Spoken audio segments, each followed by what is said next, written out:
Hello friends, welcome to our channel. இன்றைக்கி நம்ம வீடியோவில் வந்து ரொம்ப சூப்பரான சாஃப்டான கோதுமை பரோட்டா எப்படி செய்ய போகிறதுன்னு தான் பார்க்க போகிறோம்.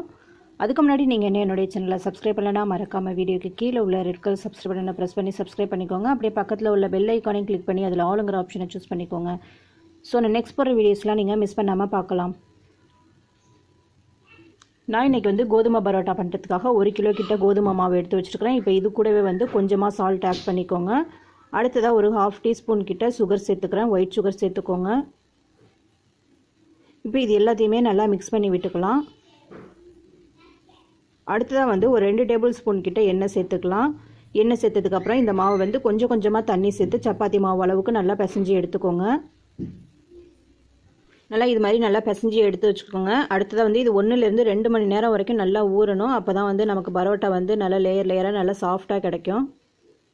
இப்போ நான் வந்து ஒரு 2 மணி நேரத்துக்கிட்ட ஊற வச்சுருக்கேன். மாவும் நல்லா சாஃப்டாகவே இருக்குது, ரொம்ப சூப்பராகவும் இருக்குது. இப்போ அடுத்ததாக நம்ம பரோட்டா தேய்க்க ஆரம்பிச்சிடலாம். ஒரு மீடியம் சைஸ் பால் சைஸுக்கு நான் மாவு எடுத்துருக்கேன். இதை வந்து நல்லா பேப்பர் மாதிரி நல்லா நைஸாக தேய்ச்சி விட்டுடலாம்.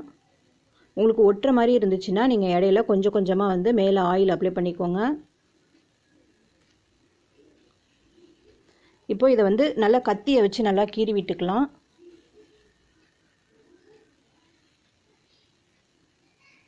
நல்லா நெருக்கமாகவே நல்லா கீறி விடுங்க. அப்போ தான் வந்து அந்த லேயர்லாம் நிறையா கிடைக்கும்.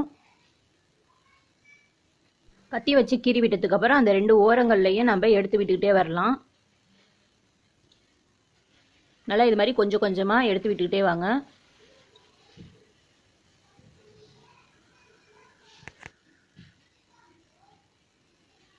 இப்போ 2 ஓரங்கள்லையுமே நம்ம வந்து நல்லா எடுத்து விட்டாச்சு. இப்போ வந்து கொஞ்சமாக நல்லா இழுத்து விட்டு வச்சுக்கோங்க. அதுக்கு அடுத்ததாக நம்ம ரோல் பண்ணிக்கலாம். இதை வந்து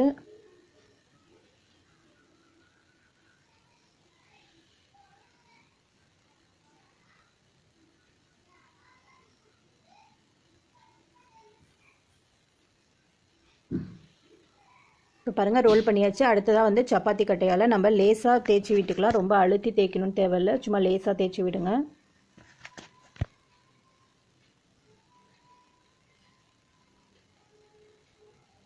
உங்களுக்கு அந்த லேயர் இருக்கிறது வந்து தேய்க்கிறப்பே தெரியும், நிறையா லேயர் இருக்குது பாருங்கள்.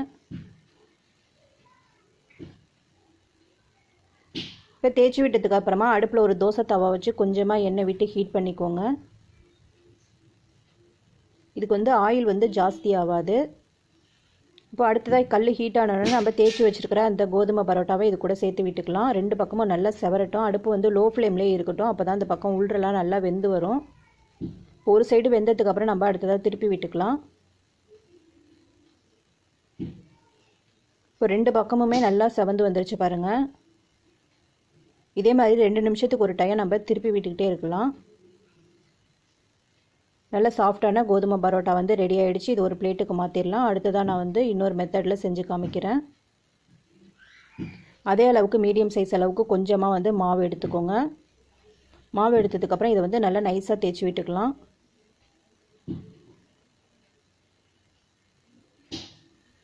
கொஞ்சமாக ஆயில் அப்ளை பண்ணிக்கோங்க. அப்ளை பண்ணிவிட்டு இதை வந்து நம்ம விசிறி மடிப்புக்கு நம்ம மடித்து எடுத்துகிட்டு வந்துடலாம். இது மாதிரி 2 ஓரங்கள்லையும் எடுத்து நல்லா விசிறி மாதிரி நல்லா சின்ன சின்னதாக மடித்து விட்டுக்கிட்டே வாங்க.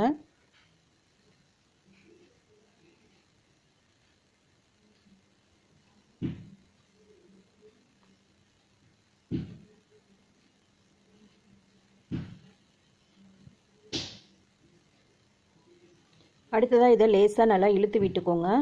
இழுத்து விட்டுட்டு ரோல் பண்ணிக்கலாம்.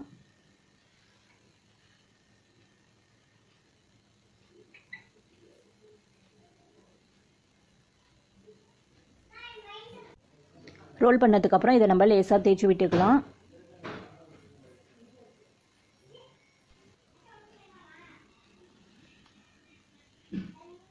அந்த தேய்க்கிறப்பே தெரியுது பாருங்கள் உங்களுக்கு அந்த ரோலிங் கிடைக்கிறது. நல்லா லேயராக இருக்குது பாருங்கள். அடுத்ததாக இதையும் செஞ்சுட்டு நான் காமிக்கிறேன். 2 நிமிஷத்துக்கு ஒரு டைம் வந்து இது மாதிரி திருப்பி விட்டுக்கிட்டே இருங்க.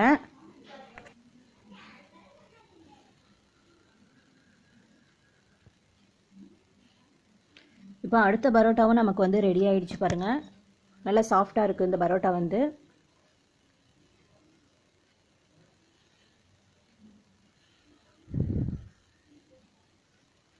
நல்ல ஒரு லேயராகவும் இருக்குது.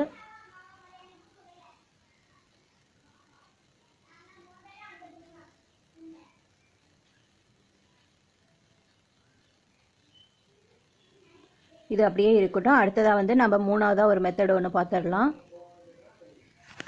கொஞ்சமாக நம்ம வந்து கீழே கோதுமை மாவு சேர்த்து விட்டுக்கலாம். தேய்ச்சி விட்டுட்டு அதே அளவு மீடியம் சைஸில் கொஞ்சமாக நம்ம கோதுமை மாவு எடுத்து நல்லா நீல வாக்கில் இதை வந்து தேய்ச்சி விட்டுக்கலாம். ரொம்ப அகலமாக இல்லாமல் நல்லா நீளமாக இது மாதிரி நல்லா தேய்ச்சி விட்டுக்கோங்க. தேய்ச்சி விட்டுட்டு இது மாதிரி கத்தியாலேயே வந்து நம்ம கீறி விட்டுக்கலாம்.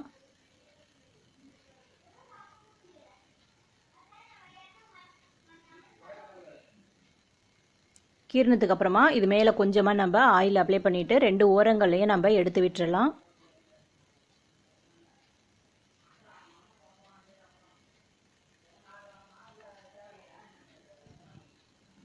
இந்த மெத்தடில் செய்கிறது வந்து ரொம்ப ஈஸியாக இருக்கும்.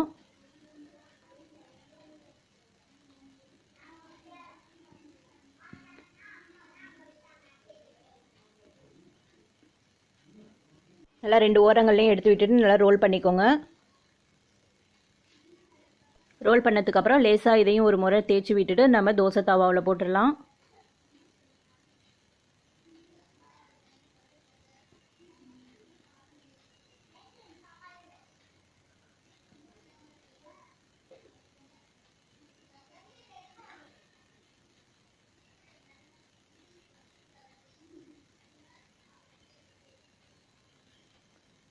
நீங்கள் வந்து பரோட்டா சாப்பிடணுன்னு ஆசைப்பட்டீங்கன்னா மைதாவை வந்து அவாய்ட் பண்ணிவிட்டு கோதுமை மாவை யூஸ் பண்ணி செஞ்சு சாப்பிடுங்க. ரொம்ப ஹெல்த்தியும் கூட. இதை வந்து சின்னவங்கலேருந்து பெரியவங்க வரைக்குமே விரும்பி சாப்பிடுவாங்க.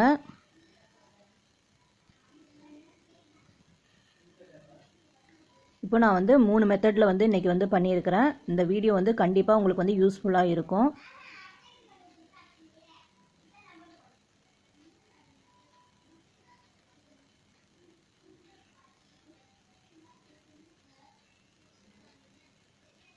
கண்டிப்பாக வந்து இந்த ரெசிபியை வந்து நீங்களும் ட்ரை பண்ணி பார்த்துட்டு எப்படி இருந்ததுன்னு சொல்லுங்கள்.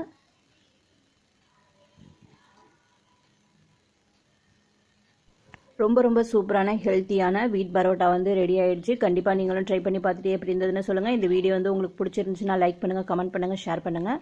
மறக்காமல் என்னுடைய சேனலை வந்து சப்ஸ்கிரைப் பண்ணுங்கள். தேங்க்ஸ் ஃபார் வாட்சிங்.